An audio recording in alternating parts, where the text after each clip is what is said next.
From Randall Flagg to Randall Thor, nerds are passionate about a lot of things, but there's something that they love above all else, and that is correcting people. This is a fan remake of Actually. Joining us today, we have, from the Sitting on My Bed podcast, Simha. Hi, I solemnly swear I'm up to no good. Sitting on an irresponsibly large collection of weaponry, including several bows and arrows and laser tag equipment, it's Morrigan. Hello, to pew where nobody has pewed before. And sitting opposite an anime mood board that contains images of Inosuke, Todoroki, and Ponyo, the one and only Rachel. Hello, I am also drinking from a cup that says proudly peculiar. I am drinking from a clean canteen thing that I got for my birthday, and this has a cup of tea because I am a walking national stereotype. I am drinking from a cup that you may have to blur out for corporate sponsorship purposes. Well, the game is very simple. In front of me, I have a stack of statements. False statements about the nerdy, geeky media that you all know and love, or if not you, some nerds out there. All you have to do is buzz in and correct them. There are two rules. The first is that you can buzz in and interrupt me whenever you like. You don't have to wait until I've finished reading the question. The point is to prove that you are better than me and know more about very particular minutiae of pop culture. And the second is that you must proceed all your corrections with an obnoxiously nerdy, actually. If you don't, I won't give you the point. This first question is going to be about Game of Thrones. Wildfire is a volatile, flammable liquid that burns with a distinctive bright green flame that cannot be extinguished with water. Prince Aerion Targaryen perished in a wildfire blast during Robert's Rebellion. Stannis Baratheon's fleet was heavily damaged by a wildfire explosion at the Battle of the Blackwater, and Cersei Lannister and Qyburn used wildfire to destroy the Great Sept of Baelor, killing the High Sparrow and most of House Tyrell in the process. Sim, you buzzed in. Actually, Aerion wasn't a prince. Aerion was a prince. As good a guess as any. Oh god, I stopped at season 4. I have no idea. Not to imply collusion or anything, but I kind of, both you and Morrigan said that you were still like at season 4, which is just the point where it kind of like takes a turn for the worse. Exactly, so I stopped it there. I think stopped caring. I think everything. Rachel. Actually, it kills all the House of Tyrell. Most of it. I think it's just most of them. I think there are a few Tyrells lurking around at the end. Although that was the exact kind of bullshit legalese that we would pull here. So. Actually, that's not how Baratheon's fleet was heavily damaged. It is. That was the Battle of Blackwater Bay, and that was kind of one of the... Pick a noun, any noun. Pick it out, any noun. Keep going. Keep whacking away. I will say that this one is very exceptionally shitty, and I think it was like mentioned offhand in like one scene, but I found this tidbit and I loved it so much I couldn't not write a question about it. Actually, Prince Aerion didn't die from a wildfire blast. He died from trying to drink wildfire, which he thought would turn him into a dragon. If anything's gonna do it. Is he the Mad King, like the Mad one? He was the son of the Mad King. He, the idea is that like the Targaryens are so inbred, they will just go insane eventually. And I think I'm getting to that point of COVID. I'll just drink wildfire. But it'll turn you into a dragon, man. What's the worst that could happen? Just a picture of Morrigan just drinking kerosene, going, "I get to be a dragon." I will burn COVID. Burn it all away. Oh no, wait, this was not a good idea. We should start like one of those conspiracy websites and then like start selling kerosene like people were trying to hawk hydroxychloroquine as a cure. I'm just thinking of the scene from Heathers where she like crashes through the glass table after drinking the poison or whatever. I thought I was going to be a dragon. No points there, but we all learned something. This next question is going to be about DC Comics. Last year gave us two major portrayals of Harley Quinn, played by Margot Robbie in Birds of Prey and voiced by Kaylee Cuoco in the animated series. Nothing quite matches the madness Harley has displayed during DC's New 52 relaunch, however, where she performed such despicable acts as throwing the Joker's daughter Julia Dent into oncoming traffic, distributing video games that hypnotised the children of Gotham into becoming her own private army of child soldiers, and forcing her lover Deadshot to wear the deceased Joker's flayed face. Simha, you buzzed in. Actually, is calling Dula Dent Joker's daughter correct? Because wasn't she, like, didn't she call herself the daughter of more than one supervillain? Ooh. Wasn't she Two-Face's daughter for a bit, and then... I will say that I can't speak to that, and I'm not sure what the canonicity of that is during the New 52 relaunch, which is specifically what this question is referring to. So I may give you the point and the benefit of the doubt if no one else can be more specific and tell me the thing that's actually wrong with this statement. Rachel, you were next. Actually, her lover isn't Deadshot. It's Poison Ivy. Ooh, again, this is another like canonicity thing. Poison Ivy was her lover in the most recent animated series, but during this particular arc, she was like she was doing Deadshot, and then this horrific scene happened where it's just like, "Hey, I have my dead boyfriend's face. Put it on." Good for her. I'm just like picturing the crazy hot curve from How I Met Your Mother as just like, what level of crazy am I prepared to deal with? I am gonna give Simha the points for pointing out that the canonicity is a bit iffy. What you said is not technically incorrect. Maybe to properly get the point, actually she didn't distribute the video games, it was Toyman. Again, that's a fantastic guess that shows like deep knowledge, but no. Yeah, that doesn't sound like Harley Quinn shit. That's like, it's toys. It's Toyman. We already have a toy-based supervillain. Well, this might sound a bit more like Harley Quinn shit. Actually, those video games weren't hypnotic. They just exploded and murdered the children of Gotham en masse. Yeah, that's Harley Quinn then. I feel like Harley Quinn is a more interesting character at this point in time than the Joker, which I feel like has been interpreted every single which way. And she's a PhD. And she's a PhD. Don't do a PhD, kids. A surprising number of Batman villains are either like scientists or have their PhDs in some area. Yeah, but this is insane because, like, spoiler warning, but I was researching a question which was going to be like, name that doctor, and it was just like, here's a list of all the Batman villains that have a PhD. Ironically, one of the ones who actually is a doctor specifically didn't put doctor in his title, and that's Mr. Freeze, I believe. Okay, this next question is going to be about the Percy Jackson series. The Percy Jackson and the Olympian series follows the story of the children of deities from Greek mythology in the modern day. Demigods, such as Percy and the other demigods that train at Camp Half-Blood on Long Island, possess supernatural powers that begin to manifest in their teens. There are a few notable quirks of being a demigod, however. Due to the remnants of Pandora's box being opened, most demigods have dyslexia and ADHD, and they begin to release a scent that attracts monsters with the onset of their powers. Simha again? Actually, their dyslexia comes from being used to reading Greek, and their ADHD comes from their battle training instincts. That is correct, yes. This is another like tidbit that I found. I was just like, I love this so hard, I need to put this in there. I got a legitimate point. Rather than being a curse, dyslexia in the Percy Jackson universe is because your brain is hardwired to read ancient Greek rather than English. Which I feel like is not how that works, but you know, I just roll with it. This next question is going to be about Pokemon. Let's talk about Pokemon evolution chains. Geodude evolves into Graveler, who evolves into Golem. Slowpoke evolves into Slowbro, who evolves into Slowking. Elekid evolves into Electabuzz, who evolves into Electivire. Cleffa evolves into Clefairy, who evolves into Cleefable. And of course, Igglybuff evolves into Jigglypuff, who evolves into Wigglytuff. Simha again.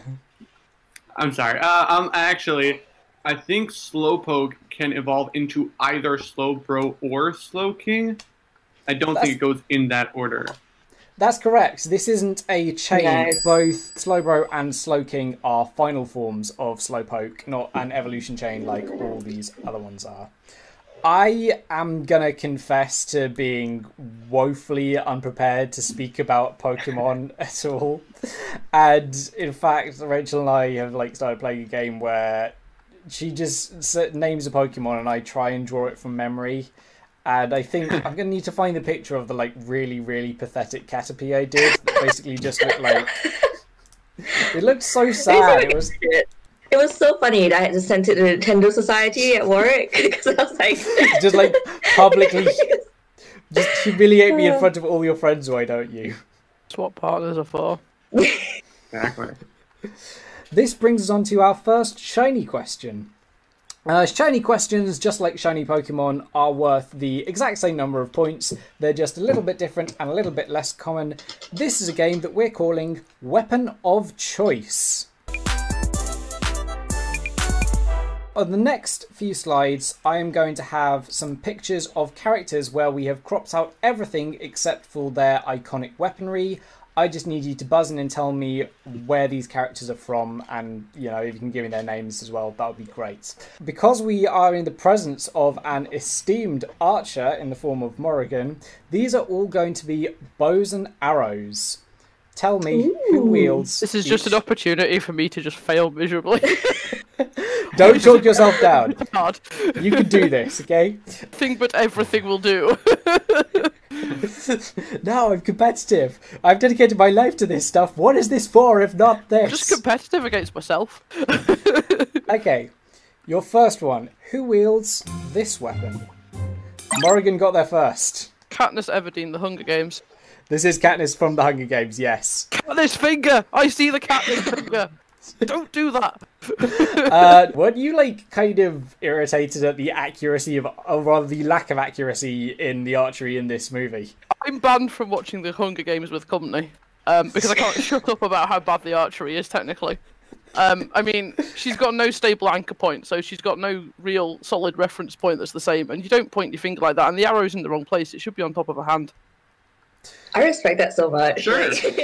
I'm a nerd. We found Morrigan's thing, and it's just like, I need to show that I know everything about it. Hell yeah. Okay, your next one. Who wields this weapon?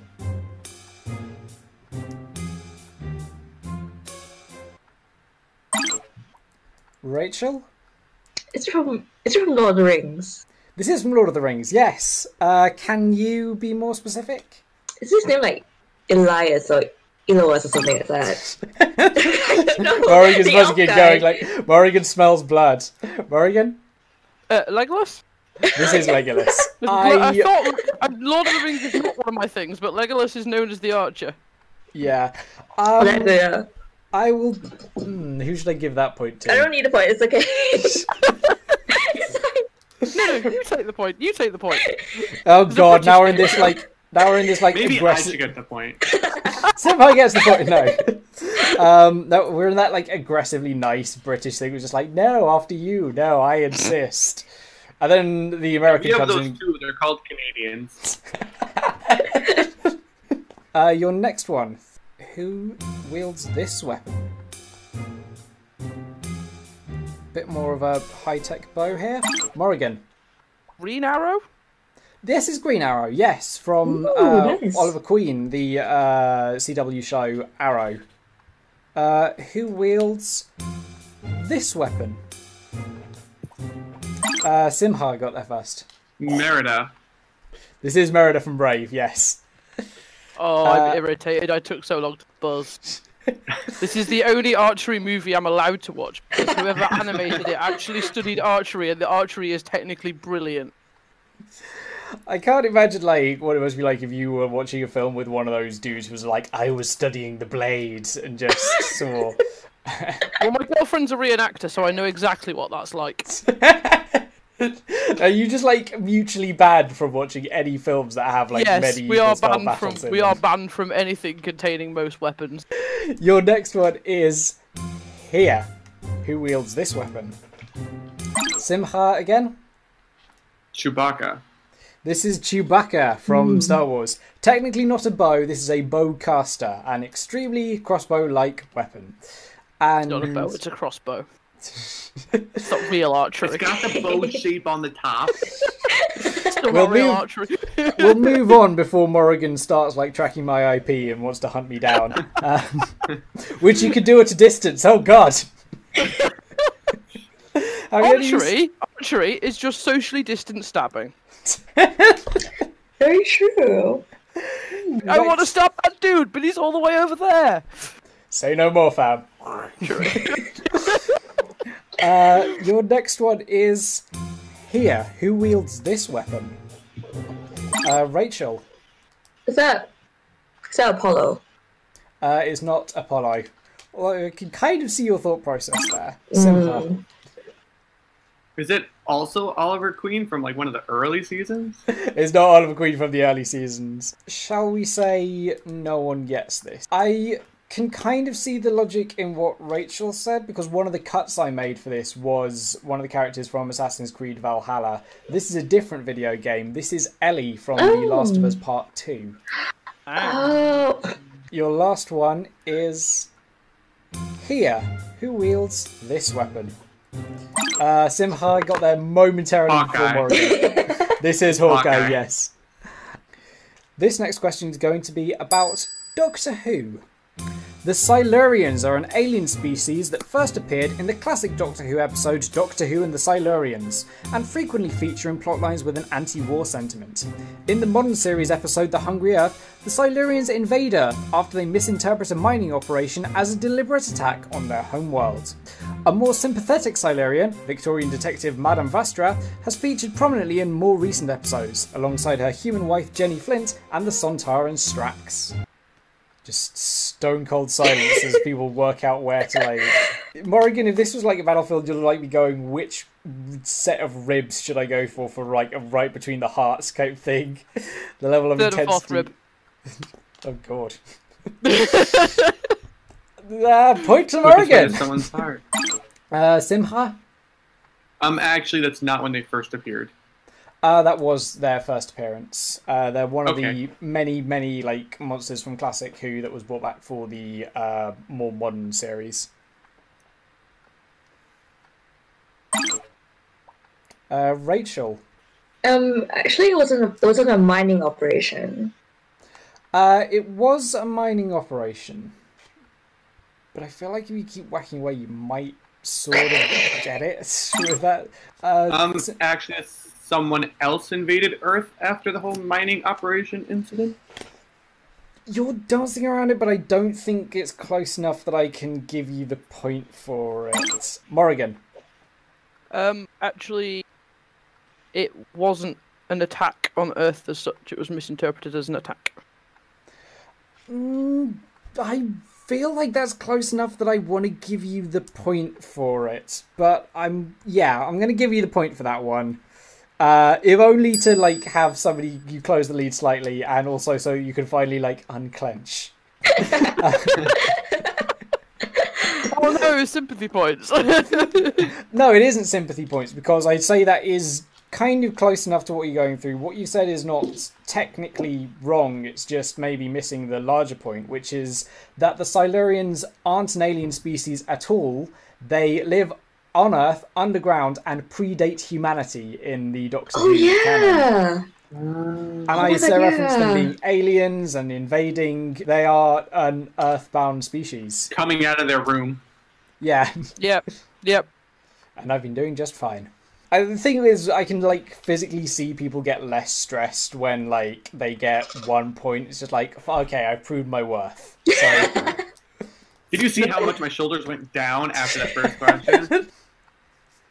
Here's a question about Skyrim. The Greybeards are an ancient order that are masters of Thu'um, a form of magic which utilises the dragon language to form immensely powerful dragon shouts. By the time of the 4th era, when the game Skyrim takes place, the only Greybeards remaining are the 4 monks that dwell in High Hrothgar at the top of the 7,000 steps, and Ulfric Stormcloak, who defied the Order's belief that Thu'um should only be used in the worship of Kipareth? Jesus Christ. Can you tell I'm not a gamer? Kinareth, there we go. I will say, if you understood any of the words in that, you're doing better than me. Morrigan. Actually, it wasn't the worship of Kinareth. It was just a peaceful way to be followed. So as a whole. So I believe that the monks that dwell in High Hrothgar are still kind of do hold to this belief. Ulfric was, I believe, kicked out of the order, although he still kind of can claim some sort of membership to it because he was technically defied that general order of peace. But I think when the founding of... I've spent too long on the Skyrim wiki. When Thu'um was founded, it was specifically supposed to be for the worship of Kinareth. Anybody else want to hazard a guess? Morrigan again. Actually, it's not the only Greybeard. They also have the guy that you rescue from Riften. I think he knows about it. I think you might be wrong with the specifics, but you did say there were other Greybeards, and that is technically correct. Actually, the other Greybeard that is still alive by the time of the Fourth Era is the Dragon Parthenax, who is also the kind of leader of the Greybeard. Morrigan kicking herself, going like, "Oh, of course." I can't kill you have the option to kill Parthenax, but I've never brought myself. Yes, it's like you are heartless if Who you the do. hell though. would do that? I know, he's Granddaddy Dragon. We don't kill Granddaddy Dragon. We look after him.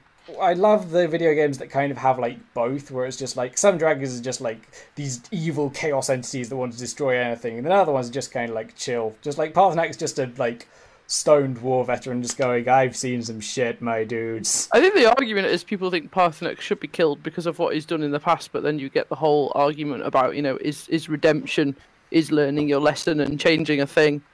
They're trying to cancel Parthenax. Yeah, basically. No, it's not happening. Dragons can be redeemed too.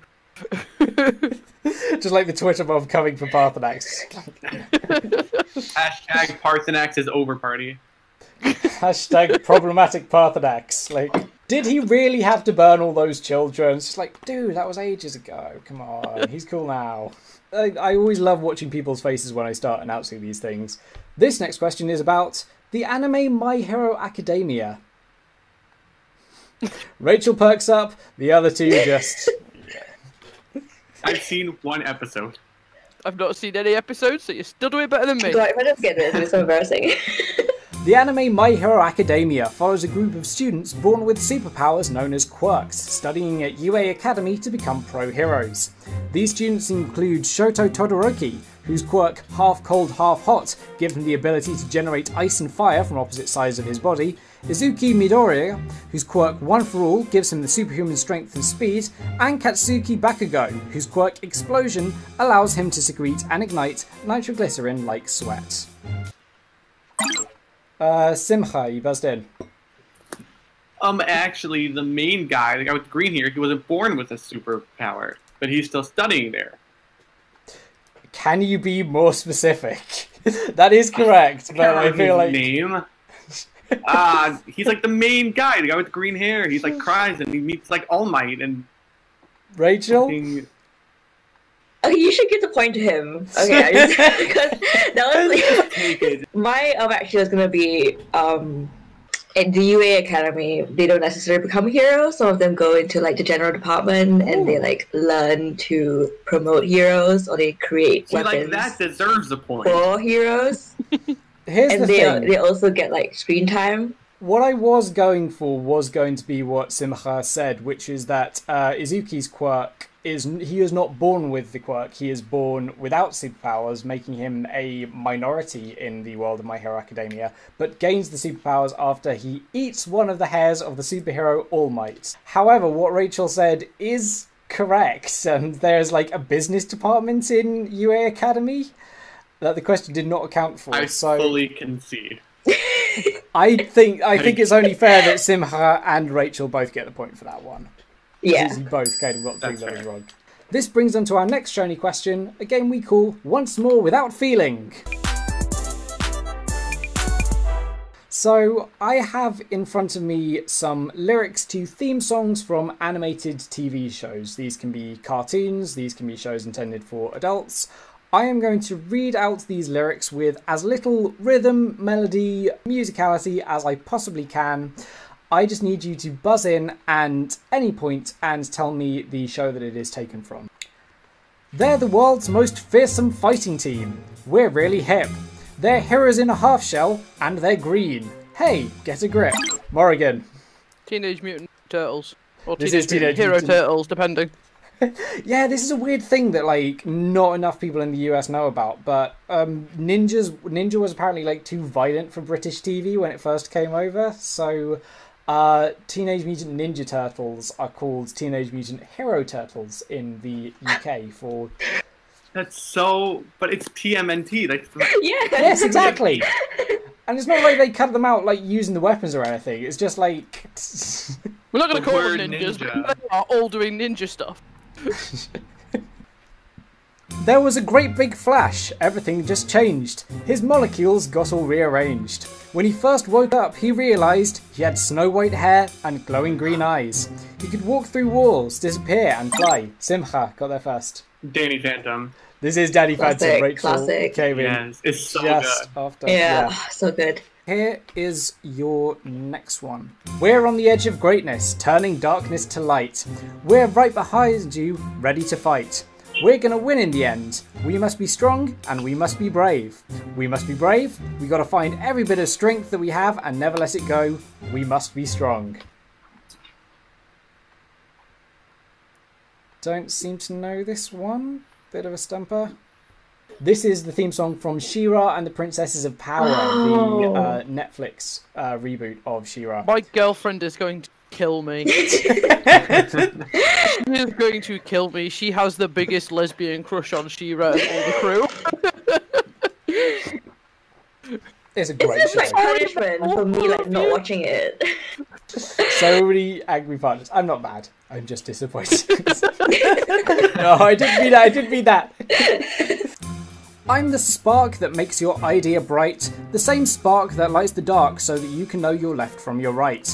I am the ballot in your box, the bullet in your gun, the inner glow that lets you know to call your brother son, the story that's just begun, the promise of what's to come, and I'm gonna remain a soldier until the war is won. Seems to be another stumper here. I will say this is another one that I'm just like, I so hope someone was going to get this, because this series is great. This is the theme song from The Boondocks. Oh, I never watched that one. Okay, here is your next one. I'm going through changes. I'm going through changes in my life. Ooh, ooh, ooh. Simha. That's Big Mouth. That is Big Mouth, yes. I have a very unhealthy relationship with the show where that I hate it, but I can't bring myself to not watch every new season to see how much I'm going to hate it. Hate watching can be such a joy. 1, 2, 3, hair, baby, sassy, studly. Come on, check the pecs. Hey, ha, huh. Man, I'm pretty. Do the monkey with me. Simha. Is this Johnny Bravo? This is Johnny Bravo, yes. This brings me so much joy because I just love reading out like the most insane bullshit in the most earnest turn I possibly can. Okay, here Fun is... fact, his birthday is on Valentine's Day. It's February 14th. Yay! Have you seen the theory which says that like he's supposed to be like a 10-year-old kid and this is his like inflated sense of ego and he just thinks he's hot shit and just like God's gift to woman, but he also still lives with his mum and still there's one episode where he's like in a playground. No, but as someone who's worked at a summer camp for the last 7 years, that makes a whole lot of sense. Like, see Just these like- cocky little shits every single year. Okay, and here is your final one. Doodly ding dong TikTok. Doodly ding dong TikTok. Doodly ding dong TikTok. Doodly ding dong TikTok. Death clock, death clock, death clock, death clock. We'll teach you who rock. Death clock, death clock. Not gonna lie, this is another one that I included just so I could read out Doodly ding dong TikTok a bunch of times. I'm gonna say no one gets this one. This is the theme song from Metalocalypse, the Adult Swim show. And the thing that's most insane to me is that I had no idea this was what the lyrics were until I looked it up specifically for writing this question. And the guy is like a death metal vocalist, so it goes... It's just like... So I thought he was saying something really, really intense, but he's just going, ding dong TikTok, and it's just like, hey. They also look like Adult Swim's target audience. I mean, I'm not gonna lie, yeah. Back to normal questions. I think Simcha gets that point. You got 3 out of those right.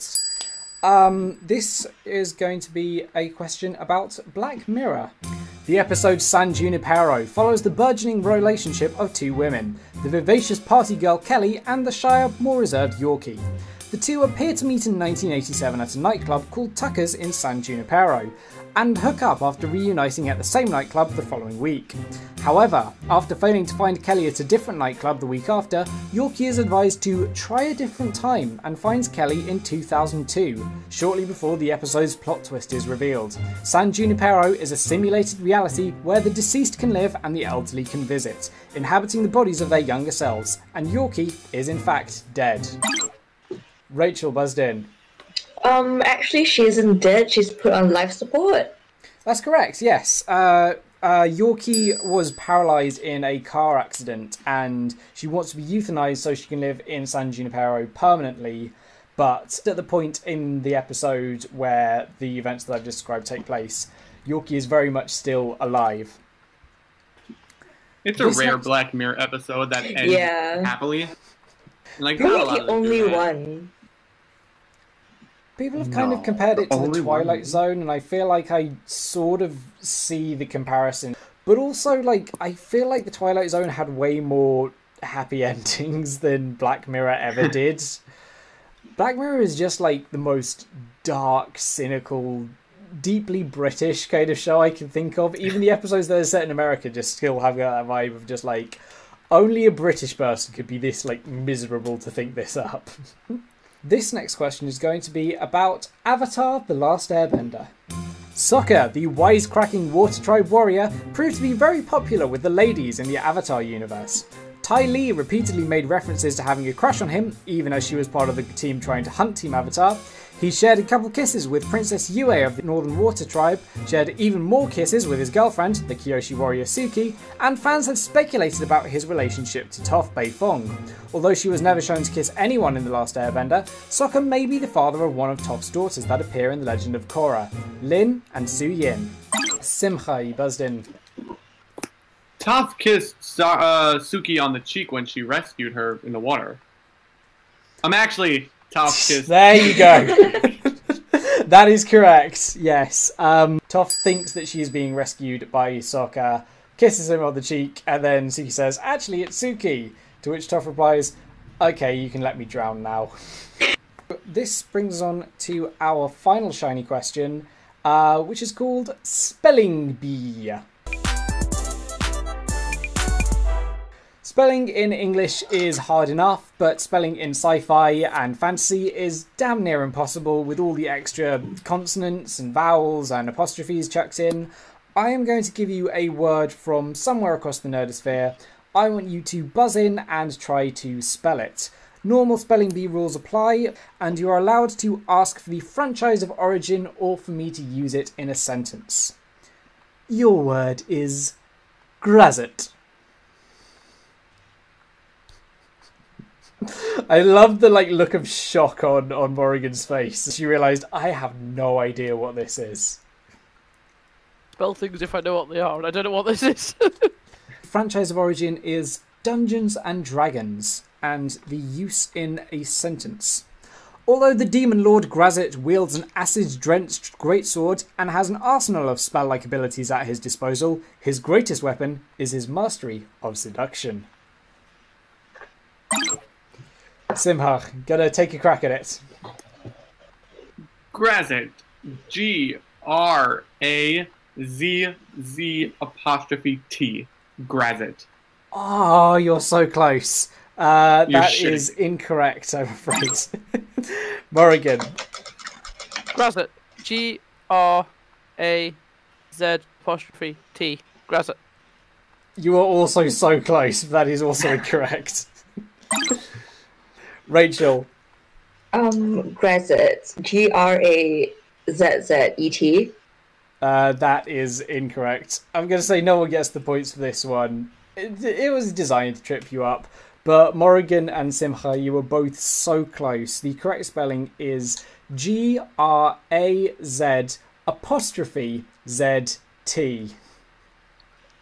Why would they put the apostrophe between the two Z's? Or Z's, sorry. Why? Okay, this brings us on to our final question, which as always concerns real-life skills.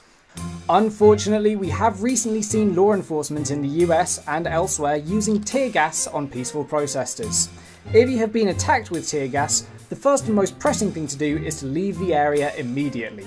Then you can relieve the pain by rinsing your eyes with cool water, remove contact lenses if you wear them, taking a warm shower, and changing your clothes as soon as is possible, as chemicals and tear gas can seep into your clothes and cause ongoing symptoms.